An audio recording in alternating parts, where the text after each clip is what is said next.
Hey everyone, this is Ibrahim greeting you from Zurich.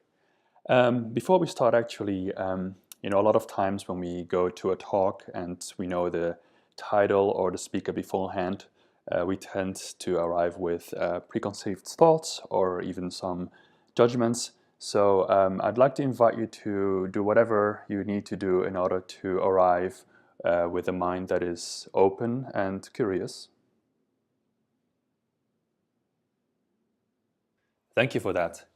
And before we start, I like to actually emphasize that I'm not presenting this from a position of being an expert or that I have figured this all out. I just somehow feel very drawn to explore this subject.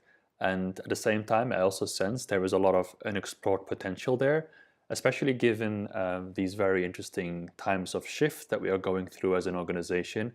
And also similarly, like outside of the organization, the times of shift that we see there as well. And what I really want to do here is take things a step further by looking at some concrete questions. We are currently in a phase where we are exploring both alignment and strategy towards enabling us to achieve sustainable long-term thriving of the organization. And I think some of the relevant questions there could be, what would be actually metrics for such an organization that would aspire such holistic and sustainable thriving? And likewise, since embodiment of our teaching is a very important theme for us, what would be metrics for an organization that would aspire embodiment of our teachings? And lastly, could one actually design infrastructure to allow for some sort of real-time awareness into these metrics? And what would that look like on an organizational level? And I like to call out here the word awareness because just like in our program where we use that interchangeably with the word to monitor, kind of the idea that I'm hinting here towards is like, could we start monitoring our organization for things like embodiment and for sustainable holistic thriving? And actually, before diving into these questions, I'd like to take us for a little detour into the forest, because as probably all of you know, trees in forest, not only do they work together to form a bigger organism, this organism is then capable of being self-aware of itself as a collective, and it uses that then to actually enable longer-term sustainability and thriving of the collective. And what is really interesting for me and what is relevant for us here is how they actually achieve that, the infrastructure that they built for that. And to get a bit more insight on that, I'd like to take us for a short clip from the Radiolab podcast about this. Scientists had proposed years before that maybe there's an underground economy that exists among trees that we can't see. It's just this incredible communications network that, people had no idea about in the past because we didn't know how to look. It's definitely crazy. I mean, you're out there in the forest and you see all these trees and you think they're individuals just like animals, right? Mm. But no, they're all linked to each other. This is Jennifer Fraser. She's a science writer. I do find it magical. I think there is something like a nervous system in the forest because it's the same sort of large network of nodes sending signals to one another. It's almost as if the forest is acting as an organism itself. And she told us that this network has developed a kind of a nice punny sort of name. The Wood Wide Web. The what? The Wood Wide Web. You mean like the World Wide Web? It's not the Wood Wide Web? It sounds a little like Elmer Fudd. The Wood Wide Web. Yep. Thank you, Radiolab. So what I want to stress here is actually this Wood Wide Web, this infrastructure, this network that's been built by trees in order for them to be aware of each other's. And the reason I want to stress this because for a long time I, and probably a lot of us, were thinking like that at some point this collective self-awareness would appear as something magical in the air. However, as nature is hinting to us here, it's not that crazy to actually also start building infrastructure and network for that. And then this infrastructure would then become the nervous system or the brain of that collective. So the question here then is like, for our organization, what would such infrastructure or such network look like that would then become the brain of our collective awareness? So this is something we keep in the back of our mind as we continue exploring this theme further. And then now, to actually get started, I would suggest for us to start very slow at the very basis of what we already know about organizations, and then to start adding layers on top of that towards a self-aware organization. So if we were to be a conventional organization and would be interested to track and report our growth, we typically do that something like this. We would track our revenue and plot it out over time, and then see, based on that, if we are headed in the right direction. And we would make it more complete by also adding the costs into the picture, and then also seeing how profitable we are and how sustainable that profitability is over time. So organizations that do this a lot of times are occupied with tracking and reporting the growth of the organization in terms of its doing. So that could be revenue or profit, but it also could be like number of products sold, number of daily active users, etc. So for us, that could also look like this. This is, for example, showing the number of TT participants that we have, or the number of in-house program we hold, or the number of daily active users on MySilly. And also here, we can kind of glance at it and see there's like an upgoing trajectory and say that, yeah, the organization is growing and thriving. So back to the revenue, cost, and profit graph. Such a graph is actually very useful to see how the organization is doing in terms of its growth.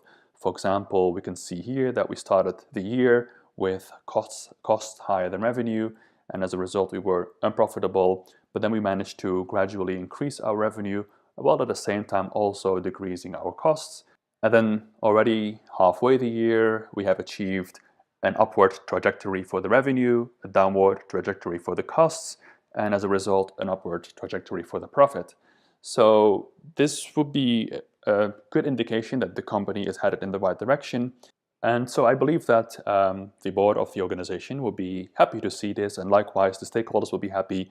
So everybody will be happy, but maybe not, because this is not necessarily giving a holistic picture of how the organization is doing. Some things that are not tracked and not reported is the well-being of the staff, psychological safety, and we all know how important that is, and likewise emotional inclusiveness, but also things like how much is the staff actually engaged? Are we using the staff to its full potential? And are we being inclusive of the diverse and unique skill sets being present there? Maybe the revenue was actually possibly being much higher if you would have been aware of that. And also, how much is actually this growth in alignment with the meaning and purpose of the organization? So with that in mind, let's explore how a self-aware organization might approach this. Well, first of all, just like for any other organization, it is important actually for the self-aware organization to also track and report its doing. Yeah, it's important for it to actually achieve financial sustainability. Achieving financial sustainability is something that would allow it to keep its door open on the long term. So we would start the same way. Yeah, we would start tracking the revenue and reporting it, but maybe we could add something to that. And to explore that, let me first add a color here so we can start comparing things. So we've seen that there's a whole bunch of other factors, such as like the well-being of the staff, psychological safety, that would be nice to track as well. And we could give that a color here as well. Yeah.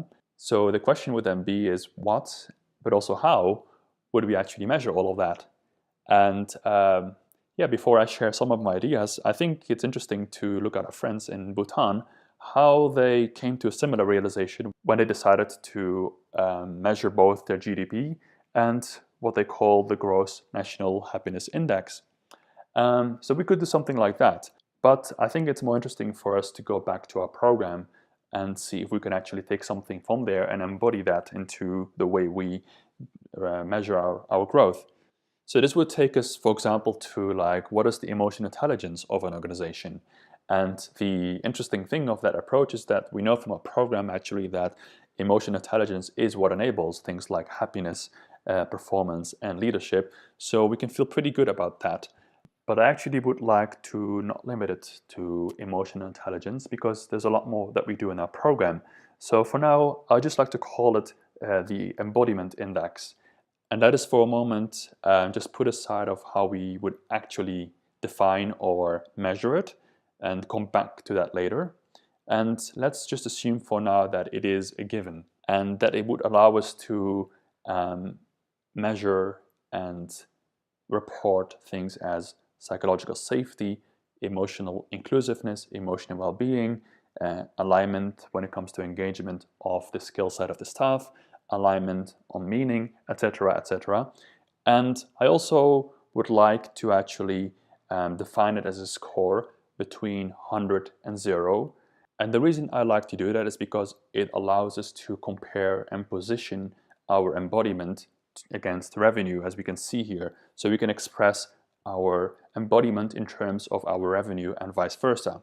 And of course, the idea is that this embodiment index can be broken down into its subcomponents, like we see on this graph here. But I'll come back to this in much more detail later. But before I continue, actually, I do like to invite us to take a step back and remind us actually that what we are doing here is also making sure to capture the organization's growth in terms of both its masculine qualities, the equivalent to financial metrics, as in terms of its feminine qualities, in terms of things as embodiment. And similarly, the equivalent of capturing the organization's doing and the organization's being, and making sure that they grow hand in hand. So speaking of growing hand in hand, why would this all be useful? Well, it will allow us to actually calibrate both the doing and the being of the organization as we go. Let me try to give some examples of how that actually might look like. So we see here again the revenue plotted out against the embodiment index. Yeah, so we can see here that the revenue and the embodiment were growing hand in hand, but then at some point they started to actually diverge. The revenue would keep continuing, but for some reason the embodiment was going down. And as we can see, tracking this will allow us to notice this in time before it's becoming really too late and things are sinking down. What it will also allow us actually is to see the effects of what I would call recalibration. So imagine our embodiment was going down, and then at this point we collectively decided to do something differently. Maybe it's doing the bi-weekly wisdom circle or doing a D&I workshop, and then we actually be able to see the effects of such a recalibration. And in this case, we can see actually that it started to bring up the embodiment upwards. And this was just an example, because when we start to track and measure this kind of data, there will be many more opportunities for collective self-awareness. Let me give one more example. This is a graph that most of us are familiar with from our program. It's a very practical way of allowing the organism to align its skill set with the work that it's doing. And just for brief recapping, like when the skill set is vastly exceeding the challenge of the work at hand, we tend to get into things like routine, boredom, or even lose of interest. And on the other extreme, if the challenge of the work that we're doing is vastly exceeding our skill set, we tend to get into things like frustration, anxiety, fear of failure, etc. And the idea is that we want to be somewhere here. And this is really important for the organization to make sure that it's maximizing the engagement of its employees. So the idea is that when we start to track this kind of collective data, we'll be able to do things like this. We'll be able to look at the entire organization and understand where is it about actually when it comes to its alignment. Is it, for example, somewhere over here, setting way too ambitious goals, taking on way too ambitious projects? Or is it actually somewhere over here where the organization is actually under challenging itself, and given the skill set of its staff, it could actually do a lot more challenging and interesting work? And with the same data, we can actually do more. Here we have a breakdown per team. So we can see here that the Glow team is really rocking it, whereas the TT team is being over-challenged and the product team is vastly being under-challenged. And having this insight will allow us to then recalibrate these teams. For example, we could hire and extend the TT team or train the TT team on certain skill sets. And over here, the product team could take a moment for self-reflection and see if they could actually come up with projects that would be a lot more matching with the skill sets that are available on the team. And similarly, we could actually look at the genders. Over here, we see that the women are way over challenged, whereas the men are having an easy ride. Or it could be the other way around, where actually the women are being fairly unchallenged and we're not fully utilizing their unique skill sets. And also here the idea is really actually becoming aware of that situation, because that would allow us then to recalibrate that and not only optimize the organization's performance, but also optimize the staff's well-being and happiness. All right, I think we have now a pretty good picture of what kind of things we could do with this data. Let us now go back to something that we have postponed, which is how do we actually define or design this embodiment index?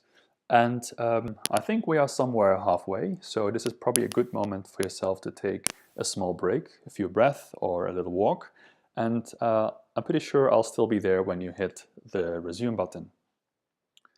So especially here, I like to re-emphasize again that I don't think that I have figured this out, and I'm certainly also not an expert on this, but I do really think that this is where the big breakthrough is and where the big innovation for us can be. And I envision how if we would sit together with experts on a team like Peter and Jason, or our network of experts, or even the Courageous Leadership team, how we could really start actually defining and refining this. But for now, just to make things very tangible, I will take us on a little demo. And before I do that, I want to pause and remind us to also think of design criteria. And also this list is just a draft and work in progress. First of all, in order to get not only accurate, but also complete awareness of the organization embodiment, we need to sample this in a psychological safe space. And that's also where the big paradox is. So on the one hand, we want to measure and track psychological safety and optimize that. But on the other hand, we also need that to take place in a psychological safe space. For now, I think what a good start is to do this anonymously. Some other criteria which I think is important is for this data or this awareness to be real time. Just like in our course where we talk about how over time our self-awareness can be developed to be like in the moment in real time, and how it actually then really starts to make a difference rather than retrospectively. This is also where I can see our collective or organizational awareness go to. So I think it is really important for not just to be like snapshots every so now and then, every half a year or every year, but to be really, really much fine-grained than that. And then the last few here are also important, integrated into workflow and cost-effective. So basically the idea here is that the time that we collectively invest into this should not really risk our financial sustainability. Or to put it back in terms of organisms, while there is benefits for the organism to spend time in being, it shouldn't be that it would actually start to threaten its survival because there's not enough time for doing. So with that in mind, let us look at a possible implementation. The scenario as follows. It's Friday and you're about to wrap up your week. So half an hour to go. And right in that moment, you'll receive in your inbox an invitation to check in. So you can see here my lovely colleagues and then an email here from MySilly. And it's a very simple email with no text, just a lovely logo, some love, and a button to start your check-in. That will take you then to the following screen. As we can see over here, as the very first thing, I'm asked to take a minute to fully arrive. And really, this is not so much about practicing for the sake of practicing, because we are about to ask the participant to report about how they're doing. And for the sake of accuracy, I think it's really useful to shift this person into a state of openness and curiosity rather than judgmental and reactivity. So I'm skipping here the meditation, forgive me for that. And then we arrive over here. So the idea over here is that I can very briefly reflect back on my week and check in how am I feeling about my week. For example, when it comes to psychological safety, did I feel safe to speak up? Have I been feeling heard? Did I been feeling that I could take risks and fail? And was I bringing my whole self at work? And the idea is to make this really short, so at most 3 or 4 questions per section, as we can see here. Checking in how much this week your skills were being engaged fully, how much this week the work has been feeling really meaningful to you, etc. And then also here we have a section emotional well-being, To what extent have I been experiencing joy at my work? To what extent have I been expressing stress at my work, etc. And all these sections are just for the sake of example. Nothing is set in stone. Over here at productivity, I can interestingly also report how many hours I spent on being. And then lastly, in the context of feeling heard, there's also a way to share something that's been on your chest. For example, I've been noticing how lately most of the repetitive work is being taken on the women on our staff. Okay, then I'm done and I hit the check-in button. So the animation here is to add some delight, but also to remind us that we are working on collective awareness, which was symbolized by one circle joining the other circles over here. So a thank you, but also an opportunity to actually immediately be rewarded for sharing this data. This takes me to dashboards. I'll start with my team. So over here I can actually see how over time the psychological safety has been developing on my team. I can also look at the emotional well-being on my team, and I can be pretty pleased in seeing how we've been making progress in the last few months. Then I can also check alignment. And then when it comes to alignment, it looks like that some members on the team have been feeling less and less aligned with the work that we do. And then I can go and dig into that further. So over here I'm being the glow team. Perhaps it's a subconscious aspiration that I have. And I see that it's actually doing pretty well. It's pretty close to its flow channel. However, when I dig down into the individuals, I see that although there's 2 who are really rocking it, there's a few people who are being under-challenged over here, but there's also a few people who are being overwhelmed or being frustrated with their work. And this then allows for the manager or the whole team to have a conversation about this and start to see how we could calibrate the way we work together and the way we assign tasks. And similarly, we could also look at a division when it comes to gender. Over here, seeing that possibly the unique skill sets that's present with the women on the glow team is not yet fully utilized in their day-to-day work. So let's now go to my organization. So over here I'm seeing similar graphs, but then for the entire staff. And over here I want to show how we can drill into the data to actually really understand what is going on and allowing us to then calibrate teams and us as a collective. For example, although like psychological safety and emotional well-being looks to be on the rise for the staff, if I start to actually look down at the people that just recently joined, I can see that when it comes to their psychological safety and even their emotional well-being, things have been stagnating lately, which could prompt us to actually get together as a collective and see how we can actually change the way we onboard or change the way we actually allow these voices to be heard as well. And then lastly, over here we have the Myself tab. And then over here there will be useful data for yourself to be more aware of how you've been developing over the last few weeks or month. But also it will be like for us an opportunity to suggest like practices or other ways of recalibrating or realigning yourself at work. And really lastly, I also want to call out to see the progression here. So going from myself to my team to my organization, that's kind of the idea of growing and evolving collective awareness. And I'll leave it up to you to imagine what will be the next tab over here. All right, going back to our presentation. So yeah, I can skip through all of these because we've seen them live in action. And also the real-time dashboards, yeah. So the idea is that these dashboards that I just shared, they will allow us to actually see what is going on in real time. And the scale here is a little bit arbitrary. I could imagine us making it even more fine-grained than that. All right, so we have explored and seen the vision and the idea of measuring the growth of our organization in terms of like an embodiment score. And we've also seen now a concrete demo of how we might actually implement that. Yeah, and my intention for all of this is to really help us to keep ourselves in check with our embodiment as we're going further, growing and scaling. And also a secondary intention, I really envision how we could become a role model for other organizations. But then there is more. I think there's also opportunity for us to explore how we can actually turn this into a business, or how this can actually help us to our business. And that's what I want to spend the last part of this talk about. Before doing that, I do want to emphasize once more that even though that everything that I shared so far was very concrete, and that was pure for the reason to make this very tangible and very real, but it's not meant to be like set in stone, and not meant to be that this is the way to go. I just really want to start a conversation around this, and I think it will be even more interesting when we have more of us thinking about this and refining this further. So back to the business side of things, and also one more disclaimer here.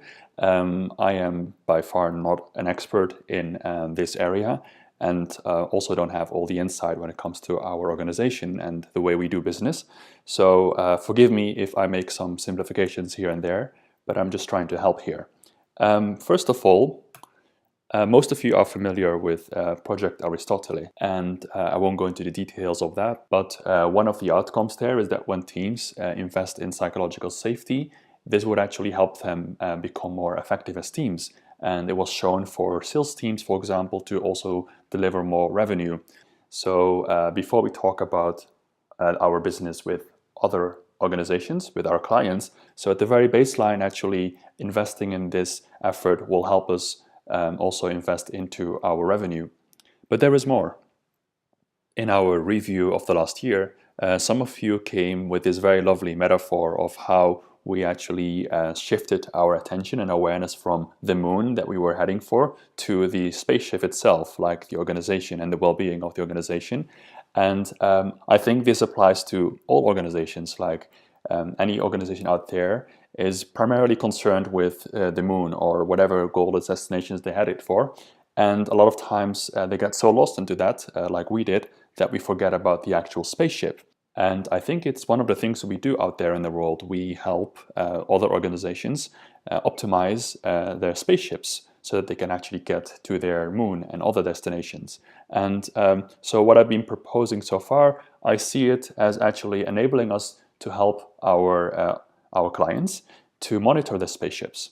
And concretely, imagining like a team A at an imaginary company X, we'll be giving them real-time insight into important indicators for not only well-being, but also for effectiveness of team. And so I see our value proposition here being like to give these organizations like real-time or real-time-ish insight into the well-being of the teams, into the alignment, the focus and resilience of their teams, but also to give them real-time insight into these research-backed indicators for team effectiveness and sustained performance. And one more time, I refer to Project Aristotle from Google here.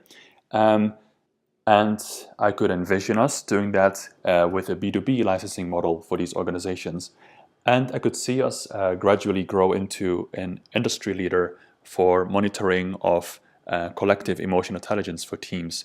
And I think we might be pretty good position for that. Not only do we have a very strong brand with SIY when it comes to emotional intelligence at the workplace, but also us coming from Google, it is not that surprising for us to come up with this kind of engineering monitoring approach to it. One of the reasons this idea also appeals to me is because it will help us address what I call here the workplace challenge. I think a lot of you have learned this already from our participants and our clients.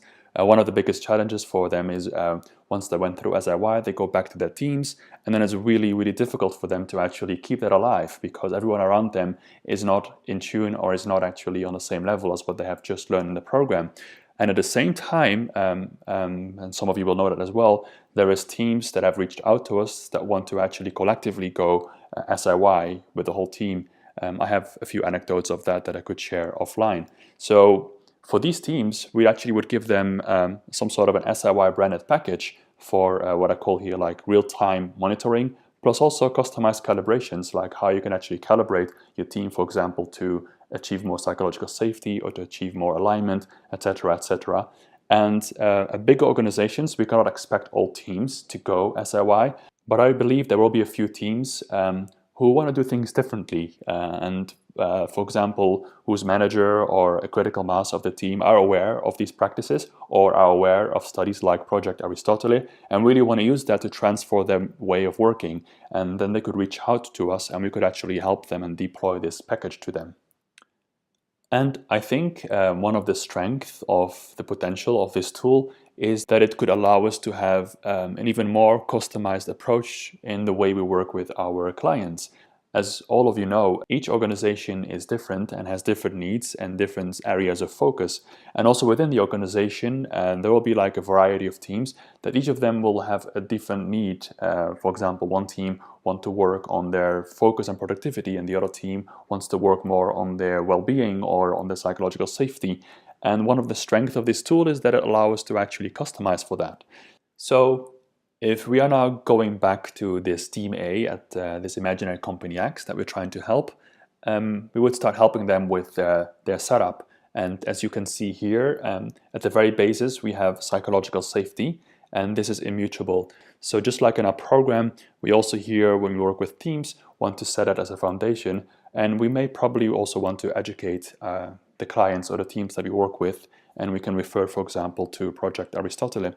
But then from there, we are completely free to customize this depending on the needs and the focus of our client here. So in this example, imagine that we learn that they want to improve their focus, they also want to work on resilience, and they want to work on compassionate leadership. Yeah, so for this team, we can set up the check-in to be like this, and that would then generate these customized monitoring graphs for them.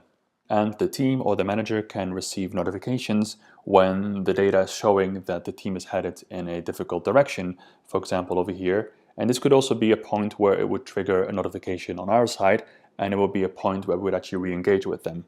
But I will come back with some more detail about this idea a little bit later. So I mentioned this B2B licensing model, but actually I think we should probably be giving it away for free because it will help us for our business anyway. Let me try to illustrate how and why. Again, very simplified here. When we work with organizations, with clients, I see us actually give them here a value proposition of we'll help you take your organization or your staff from A to B. And B could be like increased emotional well-being, increased focus, increased productivity, increased resilience, for you to transform your leadership into compassionate managers, to help your teams and staff find alignment and meaning in their work, or on developing a psychological safe workplace. Since that's kind of the gold standard, let's use that as an example here right now. So the way I see we are approaching this currently, we start at the beginning by engaging a conversation and then doing a 2-day program with the client. And then for some continuation, we followed up with a 28-day challenge program. However, as we all know, for individuals or teams to transform their way of working or their way of being, it's quite a long journey. And so there's that whole space over here where we kind of leave them by themselves, and we might ask ourselves like, yeah, how do we keep our relationship with them ongoing in that space? And I call that space over here the limbo state. And I envision that with the ideas and the tools that I've shown, we'll be creating for ourselves opportunities here for ongoing relationships development. The way we would do that is to actually do what I call here metrics-backed repeat business. So repeat business is important for us, but what if actually we could have like metrics that could actually back and justify the need for repeat business? So going back to this Team A at an imaginary company X, let's imagine that after they took the 2-day program with us, we deploy this tool with them. And then over time, they'll themselves be monitoring how they are developing on these areas. And since it's a VUCA world, but also because these transformations are always very challenging and don't go as the way they envisioned, at some point, this team or this company will be going through a challenge, for example, with their psychological safety or with their emotional well-being over here, and that would trigger a notification for them. But it could also trigger a notification for us, which would allow us to re-engage the conversation and continue developing the relationships. And at some point, we could even automate this. So within the tools that we build, we could actually make suggestions for follow-up courses. In this example, it's an engineering team at Company X. In the graphs, we detected that the team is having ongoing challenges with sustaining psychological safety, and then we can suggest a follow-up program to them. In this example, it would be like psychological safety for engineering teams, and then with one click, they can either subscribe for that, or that would trigger a notification on our side, and we would actually re-engage the conversation with them and start exploring and scheduling this follow-up program. All right, almost there. So we talked about the opportunity for this state over here. I think there's also an opportunity in this state here, which is even before we sell them any program. When we start engaging our conversation on our relationship with our clients, these tools can actually help us to really help the organization identify their needs. In some of our conversations with clients, I noticed that the organization might have some hunch of what might be going on, but are not really able to pinpoint or what actually they want to work on. Or what I've also seen is that the thing they initially thought was important to work on turns out to be different from the actual needs of the teams. So the idea here is actually, what if even before we sell any program to them, like at the very beginning of the relationship, we pre-deploy these tools with them. We give it to them for free, and we give it to them to allow them to understand what is going on in the organization, and also to understand what they could choose to want to work on. And through that, we allow this tool to actually collect data for them, but also for us. So this is different from a pre-assessment. Rather than a snapshot, we'll be collecting data over a longer time to really understand what is going on in the team and to really understand the dynamics as they change over time. And then the idea is that we will allow this collected data to speak for itself. If there is any need that could be served with our programs, it will become evident. So after we have collected the data, this could be like a result, and our client will be to see by themselves, for example, that they've been struggling with both psychological safety and emotional well-being, and that probably will make it a lot easier for us to actually sell our programs to them. All right. I think I'll wrap up here this exploration of the business side of things. And yeah, this is also the point where I like to wrap up this talk. I think I've been covering a lot, so thank you so much for your attention so far. And yeah, as a final reminder, I want to stress one more time that I really see this as just the beginning of an exploration. However, also, as some of you are also feeling and experiencing, not only at our organization we are experiencing an interesting shift, but also outside there is some interesting shifts happening. And I think with that it could be really a timely moment for us to do these kind of explorations and see if we could actually transform the way we show up as an organization in this world, and also be a role model for other organizations in the way they show up in this world. I think I will need this just as much as you need, having spent a lot of time behind the screen right now. How about we take a little reinvigorating break before we continue with the next item on our plate. Thank you very much for sharing your attention, and I would really welcome any of your thoughts and also the idea of us joining forces and continuing exploring this together. Peace out.